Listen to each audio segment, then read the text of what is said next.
Hola amigos y amigas de Buenas Noticias TV, muy bienvenidos. En el día a día surgen preocupaciones y decisiones complejas que tomar. Quien más, quien menos, busca consejo en gente que le genera confianza. Nos aproximamos a la Navidad y nos preguntamos qué tipo de consejero es Jesús. Comenzamos hoy una serie de 4 episodios a lo largo de los próximos meses para hablar de las características de Jesús, aquel Salvador que fue prometido muchos siglos atrás. Y vamos a hablar de ello con Francisco Portillo, que durante 25 años ha sido el secretario general de FIEIDE, la Federación de Iglesias Evangélicas Independientes de España, una de las familias denominacionales protestantes más representativas en nuestro país. Pero antes, queremos pedirte que participes en nuestras redes sociales respondiendo a esta pregunta. ¿Qué cualidades te inspiran confianza en alguien al pedirle consejo? Hola Paco, buenos días, ¿qué tal? Muy buenos días, muy bien, gracias. Hola Esteban, buenos días. Buenos días, Beni. Paco, te has jubilado pero sigues activo. ¿Qué es lo que más valoras de todos estos años de servicio a las iglesias FIEIDE y otras también, claro? El contacto con muchas iglesias, el poder ayudar, asesorar, a veces incluso también intervenir en situaciones que han sido difíciles, ha sido un área muy importante. Y también pues, el poder apoyar el desarrollo de proyectos común. Creo que la colaboración, la cooperación entre las iglesias es fundamental, la expresión de nuestra comunión en Cristo. Y esto ha sido genial. Muy bien. Pues si te parece, Paco, vamos a sentarnos y vamos a hablar de ese Mesías. En la época de la posverdad hay personas que caen en todo tipo de mentiras al leerlas y por el contrario hay otras personas que ya casi no creen en nada ni en nadie. ¿Qué peligro puede suponer caer en cualquiera de estos dos extremos? Bueno, en primer lugar, creo que conviene aclarar que la posverdad es una manipulación de la verdad, con lo cual ya la manipulación supone en sí mismo un peligro. Pero efectivamente se dan, ¿no?, las dos reacciones que comentabas y bueno, pues esto lleva pues, a una falta de confianza indudablemente, ¿no?, al escepticismo. Lo que oigo es realmente cierto, ¿no? Y ese escepticismo conduce también a una falta de involucración en temas que son importantes para los ciudadanos. La abstención, ¿no? Por ejemplo, en procesos democráticos, y no solamente en este área, pero en otras. Yo creo que al final pues, no hay un proceso, digamos, educativo de participación inteligente donde la gente tenga criterios seguros para poder valorar si esto vale o no vale o si esto es mejor que aquello. Con lo cual realmente es un serio peligro para la sociedad.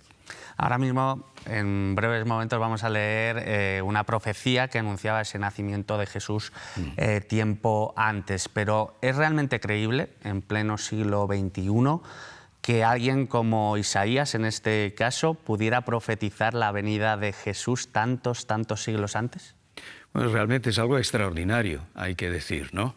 Indudablemente hay aquí un factor milagroso, porque creemos que Dios revela a Isaías y a otros profetas lo que habría de ocurrir. Pero asombroso es cuando uno compara lo que fue escrito, en el caso de Isaías, 8 siglos antes de la venida de Cristo, y vemos cómo ocurre el nacimiento de Jesús y los eventos que le rodearon en el Nuevo Testamento, en los Evangelios. Y concretamente, como decíamos, en el caso de Isaías, tienes en el capítulo 7, cuando se anuncia que ha de nacer este niño de una virgen, que concebirá y dará a luz un hijo y llamará su nombre Emmanuel, Dios con nosotros.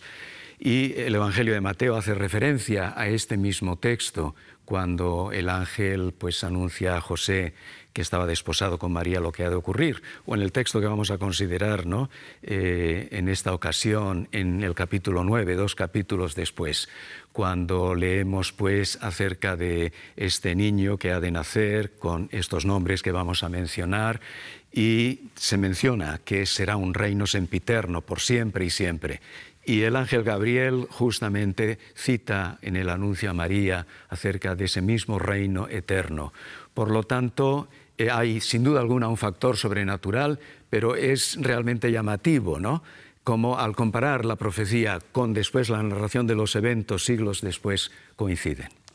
Y vamos allá a leer Voy a leer el versículo 6 del capítulo 9, que nos da pie a lo que vamos a hablar, pero simplemente decir que la profecía realmente viene desde el 9, versículo 1, hasta el 7, para que la gente pueda saberlo y verlo aplicado en su contexto. Dice ese versículo 6, un niño nos ha nacido, hijo nos ha sido dado, y el principio sobre su hombro, el principado sobre su hombro.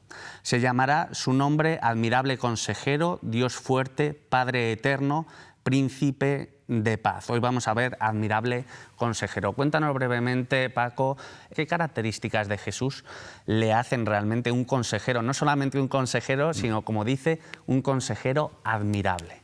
Sí, bueno, es muy interesante la palabra que aquí utiliza en el hebreo para admirable, porque no es simplemente algo que te produce admiración, sí, pero algo más, ¿no?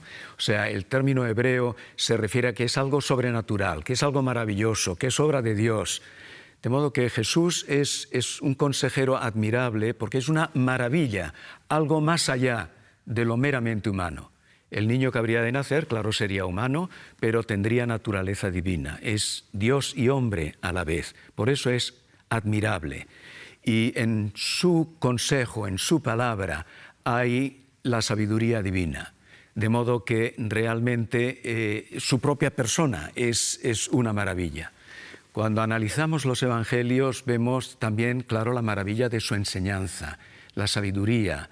Dice el texto bíblico en los evangelios que aquellos que se oponían a Jesús, los religiosos de su época, se admiraban de su doctrina, de su enseñanza, de su didaqué, porque les enseñaba como quien tenía autoridad. Es la autoridad de la sabiduría de Dios. Entonces, bueno, creo que esto resume bien. Además, una enseñanza que viene apoyada por su vida, cuando analizamos realmente cómo vivió Jesús y cómo murió, pues certifica esa sabiduría de Cristo Jesús y su propia naturaleza. Y cuéntame muy brevemente un episodio de Jesús donde Él guiara a alguien de este modo tan admirable. Ya, pues mira, claro, hay mucho que podríamos decir, ¿no? De tanto que Jesús enseñó y cómo Él aconsejó a la gente de su tiempo, cómo les iluminó en su vida. Pero cuando me preguntas esto, el pasaje que a mí me viene a la mente es un pasaje tremendamente significativo. Es una ocasión que los discípulos le preguntan a Jesús, ¿quién es el mayor en el reino de los cielos? ¿Qué es lo que hace grande en el reino de los cielos a una persona? Porque ellos intentaban que cuando ese reino viniese en plenitud, pues tuvieran un lugar importante. Y no era la única vez que le preguntaron a Jesús esto. Jesús, de una manera totalmente gráfica, descriptiva, coge a un niño, lo pone en el medio y entonces dice pues, que han de hacerse como un niño. Y les habla de la humildad. Realmente el consejo de Jesús acerca de dónde radica la verdadera grandeza del ser humano es realmente una maravilla. Podemos decir es paradójico, ¿no? Es en la humildad. A mí me gusta hablar de la paradójica o extraña escalera del reino de los cielos, donde se sube bajando y se baja subiendo. La palabra de Dios es muy clara en esto. Ahí hay una humildad, hay una sabiduría extraordinaria. Y en estos tiempos, es evidente, todos buscamos guiarnos por nosotros mismos, muchas veces sin que nadie interfiera. Y mi pregunta ¿es realmente un signo de debilidad en alguien el aceptar la propuesta de Jesús? Pues mira, diría que en un sentido sí, y me voy a explicar. En un sentido sí, porque la persona que se cree autosuficiente no necesita a Jesús. Jesús lo pondría en otras palabras, los sanos no tienen necesidad de médico, pero el que se da cuenta de que no es en realidad autosuficiente ante los retos de la vida y en ese sentido se siente débil, encuentra en Jesús fortaleza, ¿sí? Pero cuando pensamos en lo que significa la vida cristiana, en lo que es el discipulado cristiano, Jesús no lo planteó para débiles. Digamos, en otro aspecto. Jesús decía, el que quiera venir en pos de mí, niéguese a sí mismo, tome su cruz cada día y sígame. Bueno, la historia está llena de cristianos perseguidos. En la misma actualidad sabemos que hay muchos que dan su vida por causa de su fe cristiana. ¿Es el cristianismo para débiles en ese sentido? No, es para gente que no se cree autosuficiente y que sabe que en Jesús justamente encontrará las fuerzas, la sabiduría y la dirección para la vida. ¿Y cómo puede alguien acceder a esto? Es decir, ¿cómo puede alguien recibir hoy el consejo de Jesús? Pues recibiéndole. Tiene que conocerlo. Y pienso que posiblemente muchas personas, si conocieran realmente la revelación del Jesús bíblico, el único, claro, esa sabiduría de su enseñanza, lo que él transmitió, pues estaría abierto a reconocerle como quien es él, el Salvador y el Señor Supremo. Hay un texto bíblico muy conmovedor en el libro Apocalipsis, muy conocido para aquellos que conocen la Biblia, donde Jesús mismo dice: yo estoy a la puerta y llamo. Se refiere a la puerta del corazón, a la puerta de la vida. Yo estoy a la puerta y llamo. Si alguno oye mi voz y abre la puerta, yo entraré y cenaré con él y él conmigo. Este es el encuentro que cada persona necesita en la vida. Encontrarse con ese consejero realmente admirable. Y ya por último, sé que quedan 2 meses, pero en los centros comerciales y a lo largo de las ciudades cada vez se empieza a adornar, etcétera, antes, así que no es algo fuera de lugar. Cuéntanos, ¿cómo podemos desde ya, 2 meses antes, prepararnos para recordar a Jesús en Navidad? Yo diría, hay por un lado algo que evitar, ¿no? Es evitar esta excesiva comercialización. No estoy hablando de que no compremos regalos, de que no compremos turrón, yo lo voy a hacer y me imagino la mayoría, claro, pero hay un límite a eso. Cuando la Navidad se convierte en mera comercialización, no es bueno para nadie, digo yo. Entonces, tiempo de reflexión, un tiempo de pensar, un tiempo de meditar, tanto para el que se confiesa creyente como el que no lo es, en particular para el creyente, un tiempo con un énfasis más espiritual, ¿no?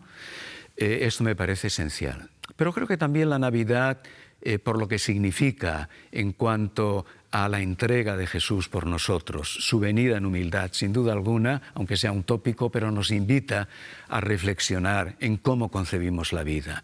Ese protagonismo que llevamos los humanos dentro y que siempre parece que ese orgullo, ese afán de protagonismo nos sale, reflexionar que hay otro modelo de vida, que es auténtica vida, que es vivir en servicio, en la búsqueda de ayuda a los demás. Y hay una sociedad muy necesitada, mucha gente que por un motivo u otro está muy sola, muy necesitada. ¿Por qué no enfocarnos, ¿no? Confiando en el Señor, en ayudar a esta gente que está sola y necesitada? Pues que podamos vivir estos 2 meses hasta Navidad y después también, obviamente, de este modo, y que podamos encontrarnos con ese consejero que es admirable, el Salvador del mundo, Jesús. Muchísimas gracias, Paco, por estar con nosotros y nos volvemos a ver en el siguiente capítulo de esta serie. Que Dios te bendiga. Con mucho gusto, gracias.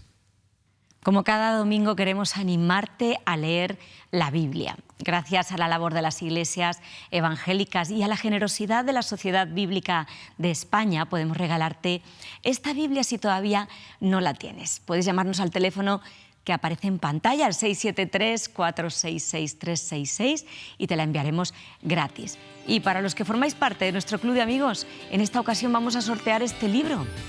¿Qué ha pasado con el infierno? Un libro de John Blanchard que nos llega gracias a la editorial Peregrino. Y muchas gracias por vuestra atención en esta mañana. No lo olvides, tú vales mucho para Dios.